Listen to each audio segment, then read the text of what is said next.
of their people.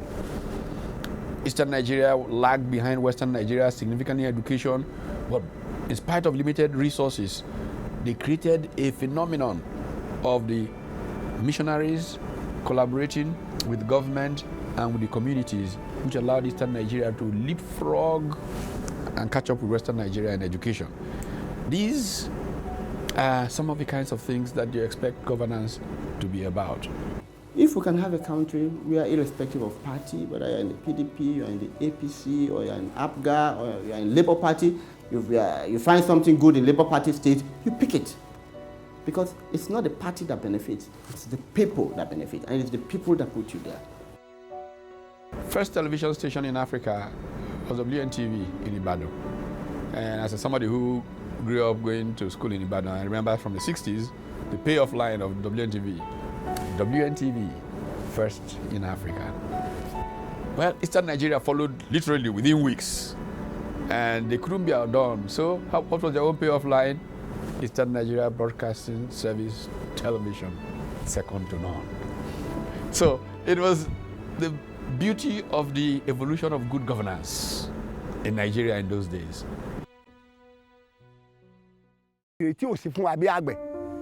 Ní gbogbo ọ̀nà torí bá gbìn gẹ̀dẹ̀ kò lérè bá gbìn àgbàdo kò lérè nígbà bá la fẹ́ kó àgbàdo lọ sí ìlú kan bá wà rà ọjọ́ 5-6 tí ò tí ì lè mú bàbá máa dọ̀hún kò sẹ́ni tí ó gbà lọ́wọ́ wa mọ́. Agriculture is a production of food and fiber from the world's land and waters.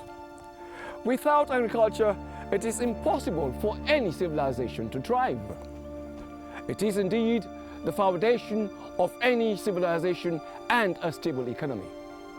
One of our problems is our major shift from a producing and exporting country to one that is importing and consuming.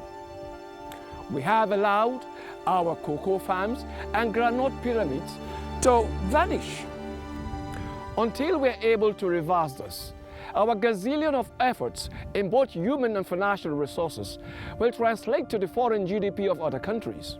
And that will leave us impoverished until we have nothing left.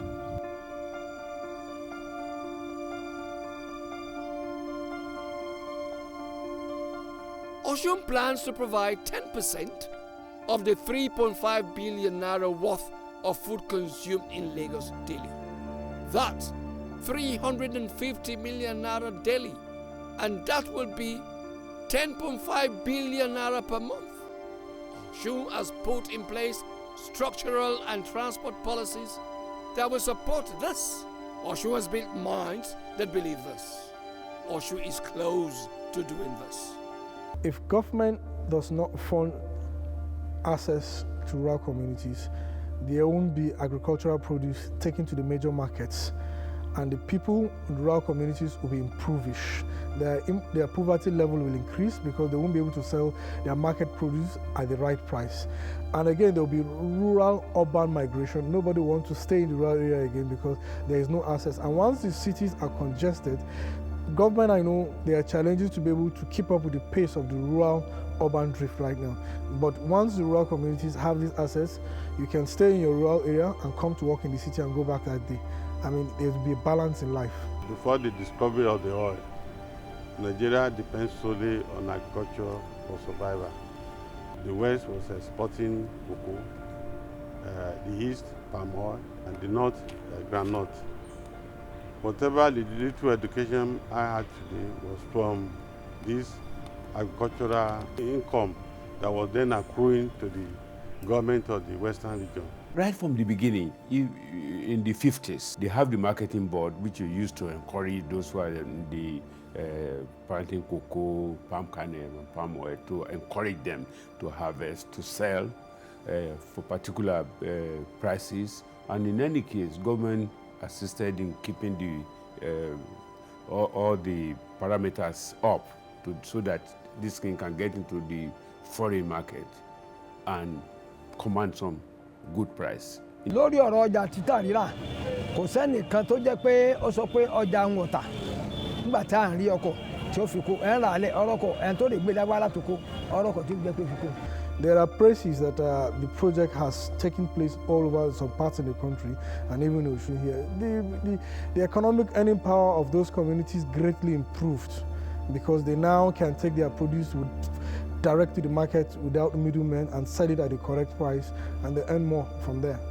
No way you can dissociate accessibility from developmental processes, be it economic development, be it social, be it even political.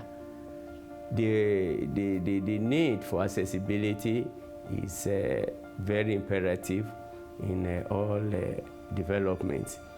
Lágbára Ọlọ́run bí mo ṣe ń wò dáadáa wọ́n wòye pé nígbà bá máa sọ pé ọdún mẹ́ta síbi tá a wà yìí mo lè promise Osun State wípé kókò ní o ọ̀gẹ̀dẹ̀ ní o ẹ̀gẹ́ ní o epo ní o kò ní ìdí pé wọ́n wá lọ síbòmíì mọ́ torí pé a ní ẹ̀kúnrẹ́rẹ́ ó sì wà ní ẹ̀káwọ́ wa pé ká gbé kó tóbi bọ̀ǹkùbọ̀ǹkù ká sì ṣe bẹ́ẹ̀ kó wá sí ìgboro.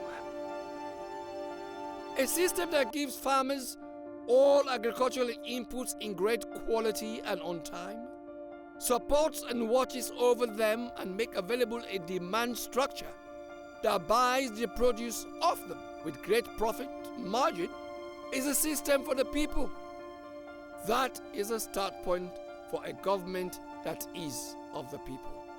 The Osun Brawlers Outgrowers Production Scheme, OBOPS, is a foolproof circuit that supports poultry farmers. It provides everything needed to run the scheme and still creates a demand for it in the school feeding program. Today, I know there must be at least 600, 700 farmsteads in Osun State alone doing nothing but producing chicken. Osun Broiler Outgrower Scheme is made up of 3 partners. Number 1 partner is the government. Number 2 partner is the Poultry Association of Osun State chapter.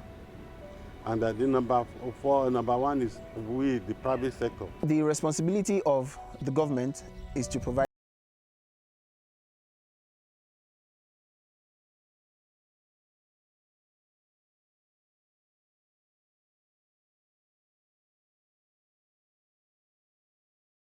for farmers, incorporates the funds for labor, funds for energy, funds for transportation, funds for miscellaneous and exigencies.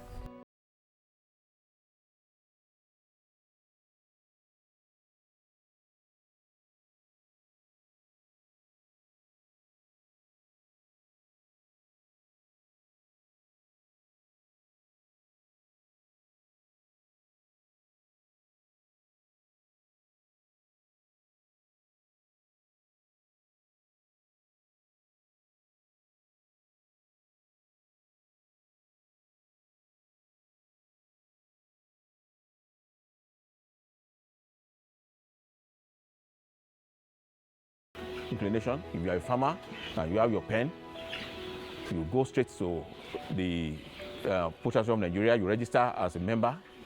When you register, they come and check your farm. If your farm is suitable, they send your form to the scheme manager. With that, the scheme manager will process your form and grant you all the facilities involved. Farming is all about impact. What impact does it have on? This one has impact on the farmer himself. It has an impact on the association itself. It has an impact on the government itself. The government, these 3, and everybody involved are all beneficiary of this. It's not only the farmers. The private sector that we involve also benefited a lot. The government itself also benefited enough that by way of this scheme has now been able to generate employment for about almost 10,000 people in Osun. These younger farmers see something in agriculture now that it can become a dignified work. Nobody looks down on farmers in our state in particular. Now in Osun State, nobody looks down on farmers anymore because they can make the basics of life from farming. Osun now is the only certified producer that can sell chicken to KFC, #1 eatery in the world.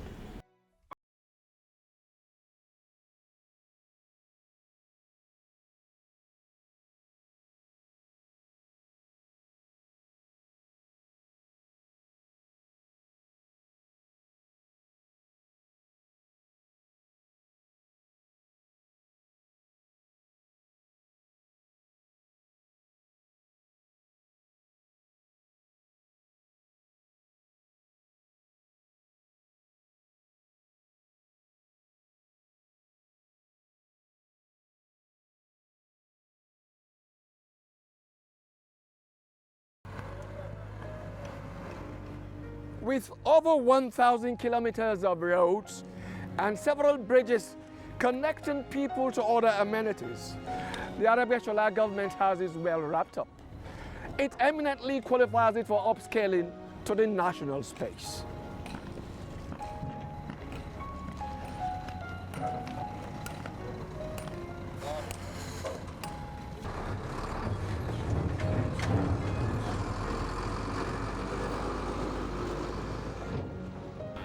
Rural areas serve as nav to urban centers. Only a government that has no foresight will forget that to keep the urban going, you need to keep the rural alive and connected. Rural roads and its maintenance will actually liberate the urban centers eventually. Most people always say city, city, city, but the key issue is that we need the rural communities to get work, to get their lives working and functioning properly. And I believe Osun has started and they're doing well so far. I believe they'll be there. The amount of lives and money lost in the hinterland farms would have made this country 5 times richer. But since there were no bridges to connect the farm produce and their buyers, since rural dwellers lose tons of farm crops to rot while they waited for a link that only a true governance can give us, we lost money. We lose food. GDP sinks. I'm afraid we are still losing money.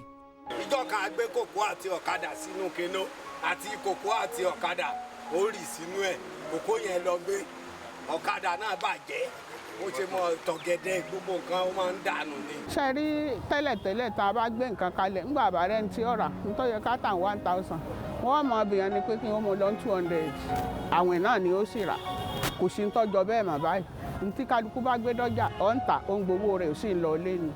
Eléso iṣẹ́ eléso nìkan àtolówó àpò àtòráìsì gbogbo ayé ní gbádùn. Ìfọ̀kànbalẹ̀ wà fún wa títì là ń rí títì lọ tọkọ̀ ń lọ gerege nígbà kan ọkọ̀ máa fàyà sọlẹ̀ ni kò sí ń tọ́jọ́ bẹ́ẹ̀ mọ́ ojú àti òun. The innovation here is not the building of roads and bridges. No, not at all. Rather, it's a policy of maintenance that Osun employs, where the rural road users take ownership of the roads and maintain them for themselves. The locals in these areas that these roads serve have broken the roads into manageable bits, and they take responsibility for them and its sustenance. Didn't we call it the government of the people, by the people? Again, true governance builds human infrastructure.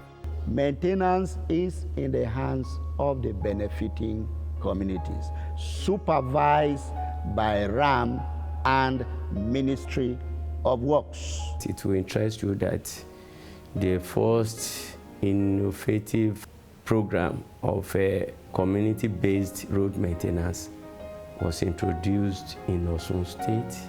The maintenance, sustainability, we learned it from Osun. Because when they did that in War Road, and we came to see what they did. It was fine, perfect. With over 1,000 kilometers of road within the state, several bridges connecting people with other amenities, a well-manned ambulance service, and great financial partnership with construction firms, we seem to be building a foundation, one that can carry a big vision, a vision that is as big as the one in the state of Osun. The governor came in that he saw a lot of carnage along the main roads. Many of them have accidents and nobody to rescue them because, you know, the legal aspect, the police aspect, many people are very reluctant to assist people when they are involved in road traffic accidents. Also, when you are looking at people that are in labor, especially at the community health centers, they are not good referral systems, such a way transferring them from that unit to a tertiary institution or a tertiary hospital where you have a specialist, the gynecologist, to take care of those patients, and actually sometimes the need of pediatricians. So there's no good coordination about that. Also, the medically challenged healers too, there's no good care for them. It was Mr. Governor himself that had that initiative that this agency has to be in existence. That's how the whole thing was created. But you're busy in constructing road, you're constructing rail, you're building, hospitals and schools and all that. You're getting people engaged. And when you engage them, what do? They generate income because you pay them. When they have income, what do? They go to the market. So it has, multiplier effect. That is during construction. Post-construction, economic activity goes up because the road now becomes usable and people love it. So you see, and because of the traffic, even like I said, adjoining properties begin to go up in value. When it does, who takes the benefit? It's the people, and people are a subset of the state. So it's the state ultimately. But now imagine closing your eyes to that and say you're not going to do that. It's unthinkable.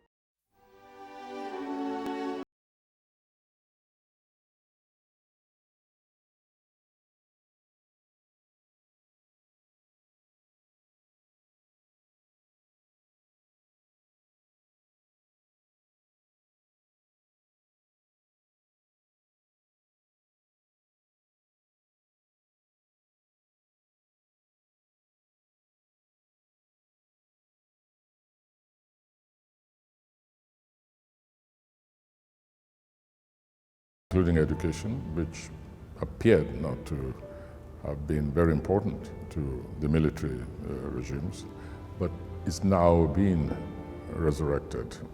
In human capacity development,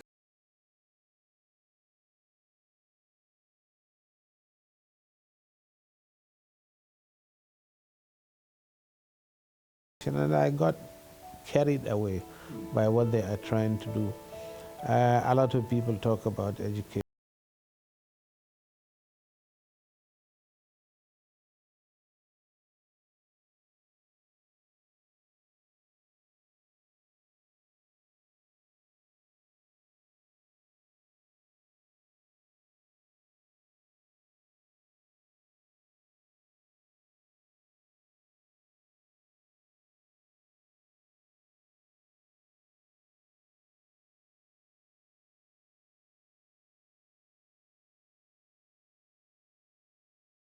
Education is the bedrock of any society. It is the engine room of human civilization. It is the key to the 21st century. It is the propeller of science, engineering, and technology. Any society that seeks relevance, that seeks to understand society of today and tomorrow, must invest massively in education. for someone who understands governance, education is a weapon. Many of the states are just catching up on what I can call a condition of stasis, when everything absolutely stood still. And we see the effect of this in the tertiary institutions, where we have undergraduates who are virtually illiterate, and even worse, ignorant of the very disciplines. One of the biggest problems we have is not in agriculture. It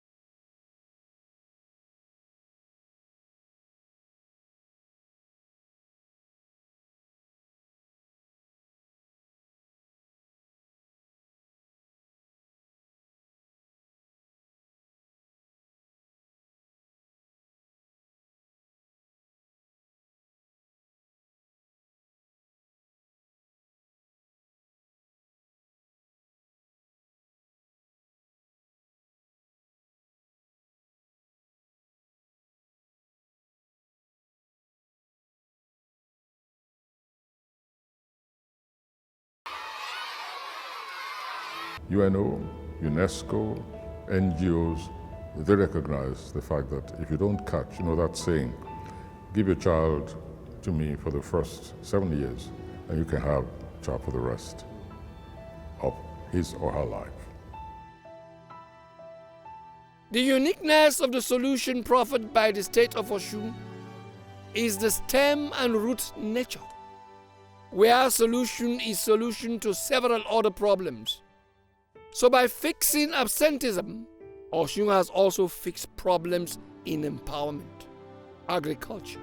They have improved child health, improved equality, and has really been raised the bar very high in e-learning and educational investment.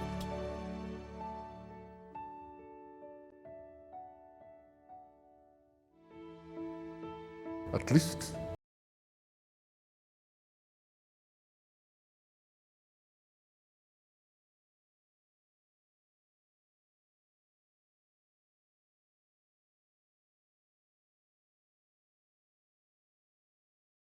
to education, you must first invest in the health of the child. You must first ensure that that child is fed with balanced diet. You could look at school health and nutrition interventions as key ways, one, to bring children back into school, and two, make them healthier to learn when they're in school. And when looking at the numbers, the statistics are such that where school health and nutrition programs, including school feeding, are implemented, the absenteeism goes down and there's increased enrollment and increased attendance. So there's clearly something we can be doing here in terms of health interventions to get the church to achieve the education for all goals. There are some people today coming to school, not because they want to go to school, but because they are short of 1 square meal a day. For poor parents, it's a very good reason to send children to school. If you're getting 5 meals a week free, then that's a very significant part of the earnings of a family. You see, a lot of families are distressed, financially distressed. Most of these children in the morning, they just wake up, you say, okay, either go and do some chores, go to school, on empty stomach. A human being, a patriot, got up and said, and identified food as one of the major problems, militating against school enrollment, and why a lot of people even drop out of school because sometimes they go nearby bushes to look for fruits to eat, and in the process they won't be part of the class. Sometimes they won't go again. You saw a man, develop this food policy. Now a lot of children were now attracted to schools. Since the 1 meal a day program has been introduced into schools in Osun, I have it on record from my research that school enrollment doubled. A lot of people joined the army because of the uniform. And school children have to see their peers wearing uniforms. So they say, wouldn't you rather go to a place where you are given uniform than go to stay at home or be on the street? You saw there was a report, I think the other nation or one of the papers did it, where a lot of children who were given either mangoes or things to go and sell, they'll go and drop it and go to school first. Because they were attracted by just that food. You see, the food now developed a chain, a multiplier effect that affected farmers, affected food vendors, affected the community. The same thing with the uniforms. And fundamentally, because of the upsurge, if you go to Osun, like what I witnessed, you will not see modern schools, because a lot of children were now in schools. So when you have hundreds of thousands of schools, you have to build bigger and better schools, which he did. The international award-winning program is responsible for very impressive results in the senior school leaving certificate exams.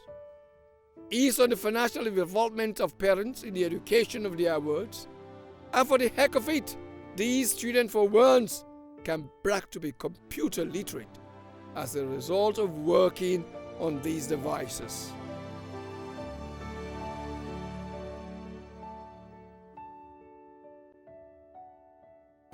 The second best practice that can be copied from the state of Osun is bring back the book, the e-book. It has come out with what is called Okponimo, Tablet of Knowledge. It's an e-learning tool comprising all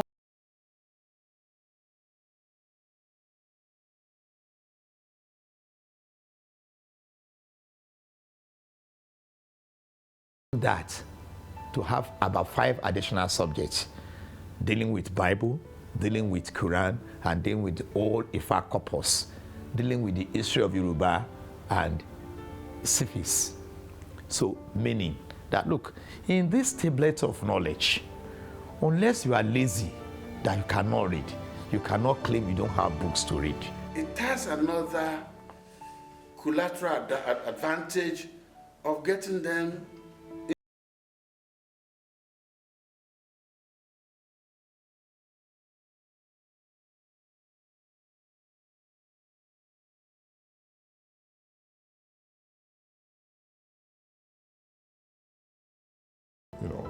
equip your equipment intellectually. Then, of course, you bring up the children intellectually, relevantly, that is in relation to history, culture, environment, even the mathematical methods of teaching mathematically, can vary from place to place, depends what result you get ultimately. So I have a copy. And the appointment of Osun State, I think it's really first class. The financial assistance that is indirectly being given to the parents is enormous. If you have to buy textbooks on 16 subjects, or on 20 subjects, or at worst, 9 subjects for those in the final class, it's a lot of money. I know how much people pay to buy a textbook of physics, textbook of chemistry, and you are not buying only one. You will have to buy 2 or 3, and then some question and answers, something. So it's a lot of cost that the government has taken off the shoulders of the parents. I believe that what's happening in Osun today is something which, I don't like to use the word emulate, let's just say study it, to see what you can extract. I can think of a number, and Osun also can look over the wall, see what other places are doing.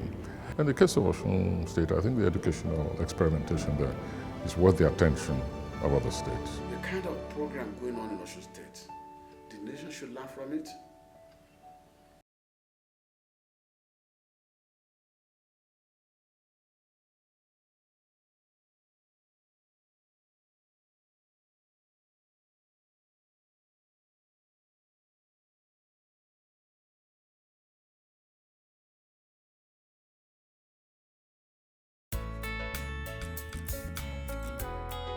He was determined to get youth employed, get them engaged properly,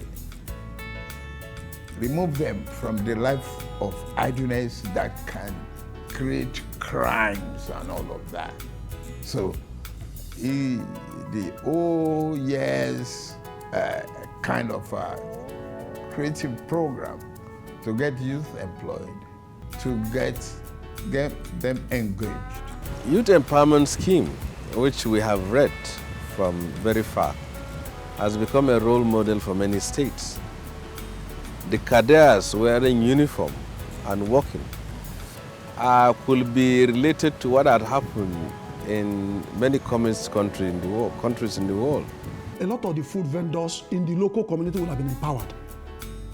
Food vendors will be empowered. Farmers of food, staple food. The food they were giving were not imported from America, imported from Europe. They were locally produced food. The eggs, the poultry farmers will be enhanced because they will be paid.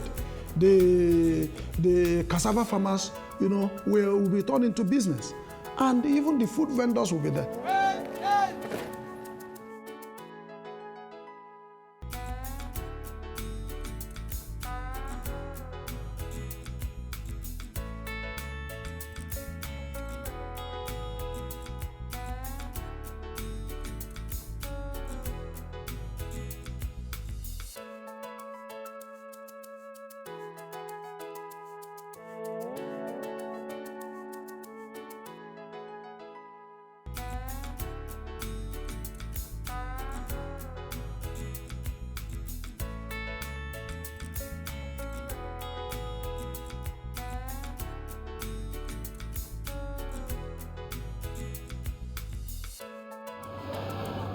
Our deepest fear is not that we are inadequate. It is that we are powerful beyond measure. It is our light, not our darkness, that frightens us the most. We ask ourselves, who are we? Not to be talented, not to be gorgeous. Indeed, who are we not to be?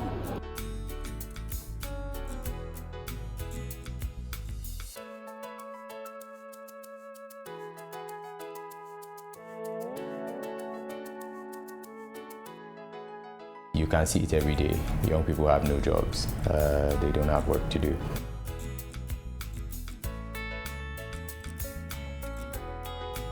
My concern is not the unavailability of jobs or the low flow of resources. My worry is the few hands that will harness them and the system that will best allocate them. The system that will not enrich the individual and hurt deeply the majority poor and feeble. A system that is truly for all. That is my worry. You can set young people up to create jobs for themselves. If the economy will not grow fast enough to create the jobs, if the government cannot figure out how to create the jobs, then we might as well teach a young person that if you look in your community and you see that everybody has dirt, well, make it an opportunity.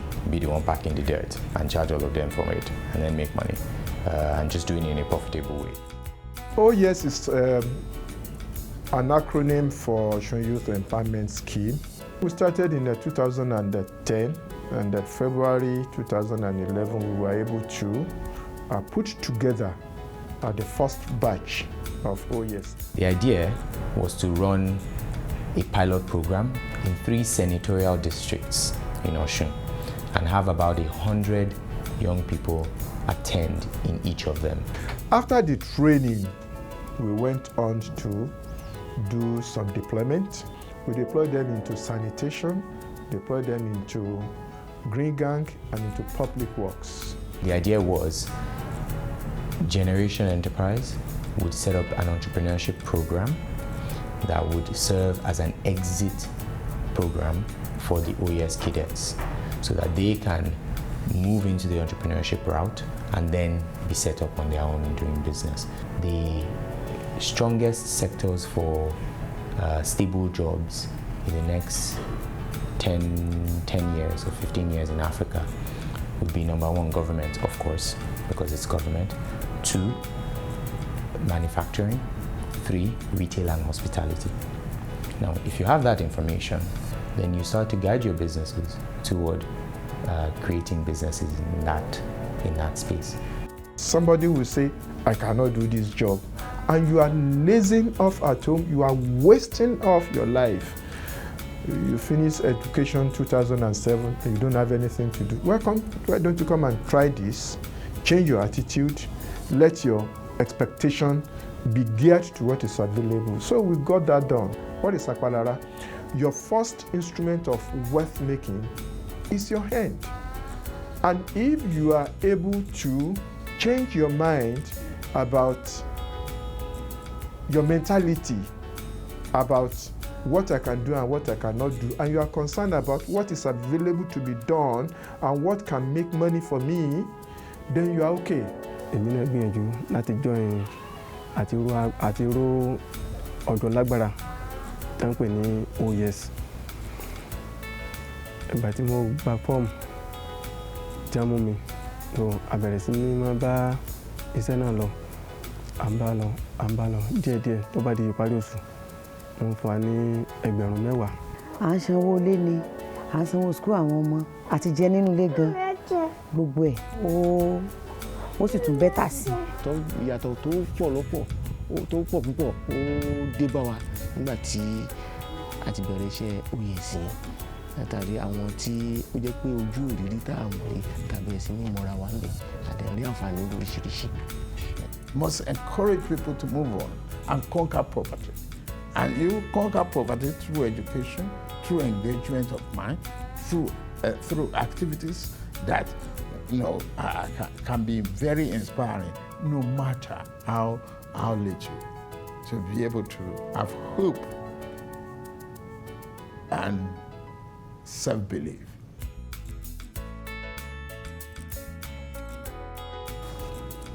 It also helps to fight poverty in a number of ways. Yeah. Because 750,000 uniforms is massive. It's massive in one scale. And it's not something one person, two persons can do. So you now have a situation in the state whereby it has created a new industry all on its own, the garment industry all on its own. We have over 3,000 people who have now been trained into the art of producing, of tailoring and of sewing. And don't forget, once they've learned that, basically, because they know there's a sure market to produce uniforms, to work in the factory producing uniforms, they don't have to just produce uniforms alone. They can sew a shirt for you. They can sew agbada for you. Because once you learn one, it's easy to go to the next one as a tailor. If we worked with only 100, in a year, they should generally create about 10 jobs. That makes about 1,000 jobs in 1 year. Now, if we were to do that over 5 years, we can easily say that we would have created 5,000 jobs. We equally realize that the army of unemployed youth is a huge threat to society. So, OES must come to meet that need. To date, 40,000 of our youth who hitherto had no employment at all are engaged in community, social, and public work, from which they earn a living. You talk about the meals, the 1 meal per day program, you understand? Farmers are now sure, if you are dealing with 300,000 elementary school students that must be fed every single day. If you are giving them 1 egg per day, that is 300,000 eggs.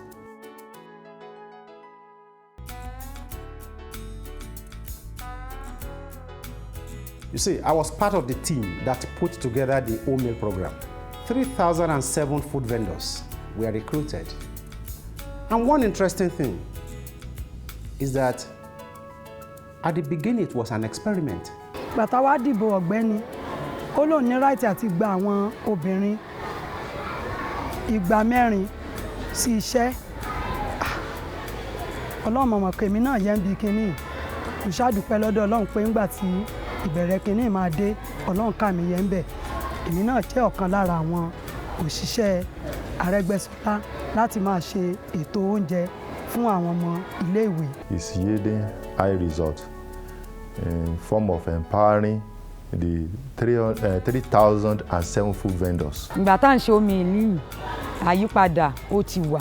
Èmi náà ti dẹni tó ń ránṣẹ́ bísínẹ́sì pẹ́pẹ́pẹ́ bí kí n máa ta bàtà mi ì tà tẹ́lẹ̀ but nígbà tí Ọlọ́run ti ṣínà mi tọ́nà mi ti dé ó di kí n máa ta bàtà. Even if it's a menial job today, you come from there, get a professional development of self-worth in their future and be a great person. Basically, the government provided a loan facility for each of them to the tune of 41,500 naira. Àwọn obìnrin igba 4 tó gbà síṣẹ́ yìí, opó wà nínú wa, aláìníṣẹ́ wà nínú wa, àwọn tí wọ́n níṣẹ́ díẹ̀díẹ̀ tí kò tó wọ́n wà nínú wa. So gbogbo àṣà bẹ̀rẹ̀ sí ní tẹ̀síwájú tó ṣe wípé ẹni tí ò lọ́kọ yẹn Ọlọ́run ti fi gbàgbé sí, ó ti ń jẹ, ó ń yó, ó ń tó ń ṣẹ́kù. Àwọn tí iṣẹ́ wọn ò lọ títí, iṣẹ́ yẹn ti ń gòkè. So ẹni tí ò tiẹ̀ níṣẹ́ pàápàá, àwọn gan Ọlọ́run ti ń kà wọ́n yẹ. If you calculate the total number of people, now farmers, crop growers, fish farmers, poultry farmers, transporters, the food vendors themselves, and perhaps the food vendor also has someone who is helping him or her, or who is helping her, because most of them they are ladies, of course, who is helping her at home with the cooking. That's 1 person employed, plus the person originally employed by the government, making 2. That's 6,000.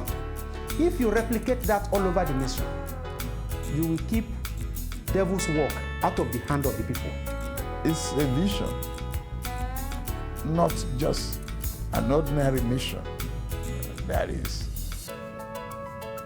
not hopeful. It is a recreation of hope, self-worth, determination, perseverance, and ability to fend for yourself and be challenged to want to succeed. I draw my inspiration in the need to improve the conditions of living of our people. Aregbesola could better be described as a revolutionary and a visionary. Someone who sees governance as service. No matter what you will credit Ogbeni with, for me, his greatest insignia of achievement is the fact that he has demystified the art of governance. I ran a military government, dictatorship. The governor is running a democratic government. He has been able to navigate these very well to the satisfaction of people. Your vision belongs to all if you have the opportunity to impact that vision on the society. Do it with courage, determination, and consistency. And that is what he's doing there. I represent the basic ordinary Nigerian born into an ordinary Yoruba or Nigerian family, struggling to make ends meet, struggling to raise their children, and struggling, praying, working hard to live a better life. So,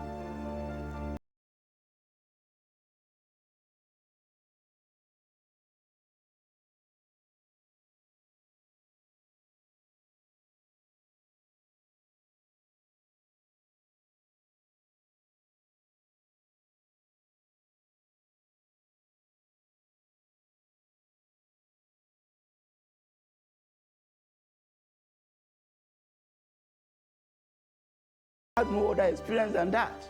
Many see him differently, but I see him always as a Marxist with a vision, who is people-oriented, people-grounded, and people-focused.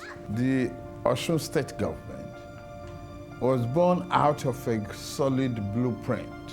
I draw my inspiration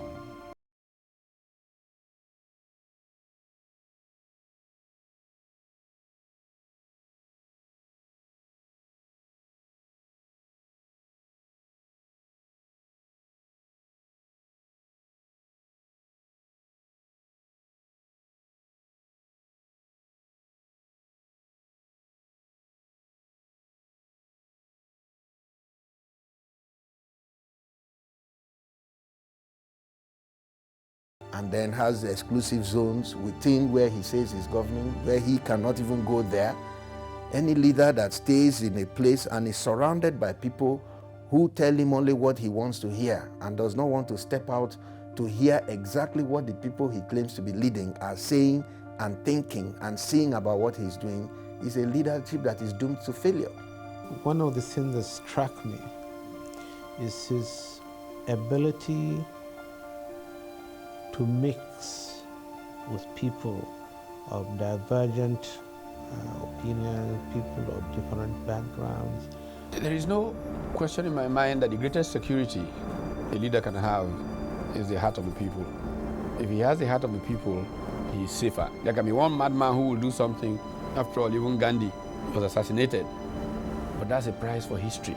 No, I think one of my greatest yardstick about measuring how people relate with other people, I will rate him very high.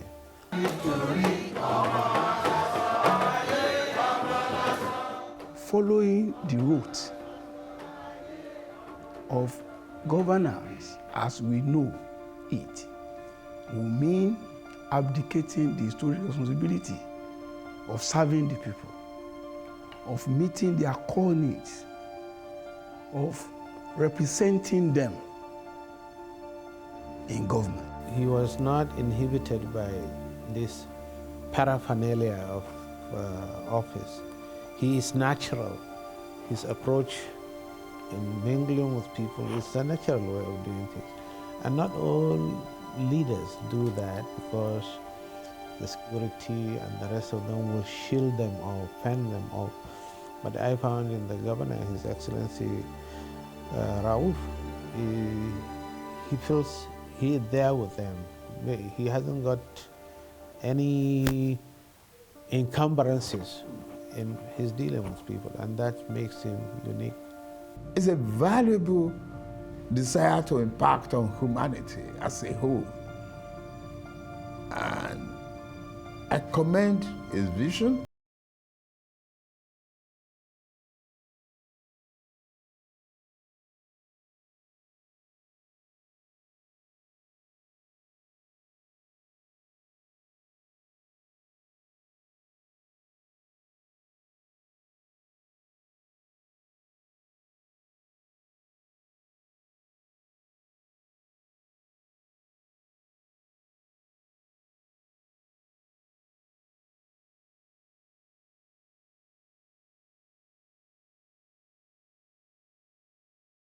Then life itself will not be what it is. Therefore, rather than celebrate a hero or look for a hero, what we must all bother about is the impact we make at all levels on the lives of the people. And I believe that what Governor Aregbesola is doing is trying to get people to see that he not only understands that Nigeria is changing, but that he is one of those driving that change. Lagos Infrastructural Foundation would not have been possible without the knowledge and commitment of Rauf Aregbesola. I'm not an engineer. All I was a governor to sign and debate and allow my vision to flourish. And it's transferring that vision to Osun. I salute him. Our vision drives our passion for action. And all of this is geared towards making Osun a reference point in human development.